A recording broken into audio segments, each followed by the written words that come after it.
सोने के पिंजरे में एक तोता कैद था और तोता बोलने वाला था।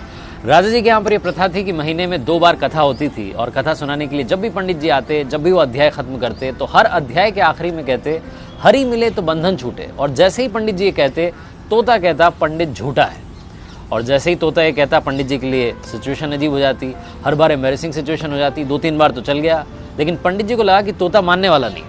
पंडित जी अपने गुरु के पास गए और गुरु जी को बताया कि वहाँ पर जब राजा के यहाँ पर कथा सुनाता हूँ और कहता हूँ कि हरि मिले तो बंधन छूटे, तो तोता कहता है कि पंडित झूठा है।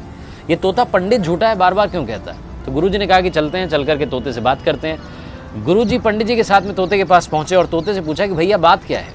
तो तोते ने बताया कि गुरु जी एक बार मैं एक ऋषि के आश्रम में पहुंचा, वहाँ पर मंत्रोच्चारण हो रहा था, जो उनके शिष्य थे मंत्र बोल रहे थे। मैंने एक मंत्र सुन लिया और मंत्र याद करके मैंने रिपीट कर दिया। जैसे ही मैंने मंत्र बोला तो ऋषि के शिष्यों ने देखा कि बोलने वाला तोता है। उन्होंने मुझे पकड़ लिया, लोहे के पिंजरे में कैद कर दिया। एक बार ऋषि के आश्रम में उनके एक शिष्य थे, सेठ जी, वो आए। उन्होंने मुझे देखा कि बोलने वाला तोता है, वो अपने साथ में ले गए और ले जा करके मुझे चांदी के पिंजरे में कैद कर दिया। एक बार राजा जी के यहाँ पर दावत थी तो सेठ जी ने सोचा कि क्या गिफ्ट दिया जाए। फिर उन्हें मेरी याद आई, उन्हें लगा कि इससे महंगा कोई गिफ्ट नहीं हो सकता। वो मुझे लेकर के गए और राजा को भेंट कर दिया। रानी को मैं बड़ा पसंद आया और मुझे सोने के पिंजरे में कैद करवा दिया। कुल मिलाकर के रहा मैं पिंजरे में ही, मेरा पिंजरा नहीं छूटा। तो जब जब मैंने हरि का नाम लिया मेरा बंधन नहीं छूटा। गुरुजी ने तोते को अपने पास बुलाया और उसके कान में एक बात कही।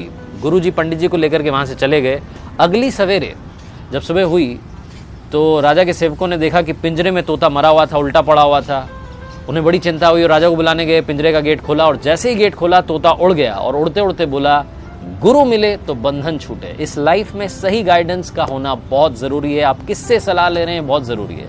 अगर आप गलत आदमी से सलाह लेते रहेंगे तो आप गलत दिशा में बढ़ते जाएंगे और आपका कुछ नहीं हो पाएगा।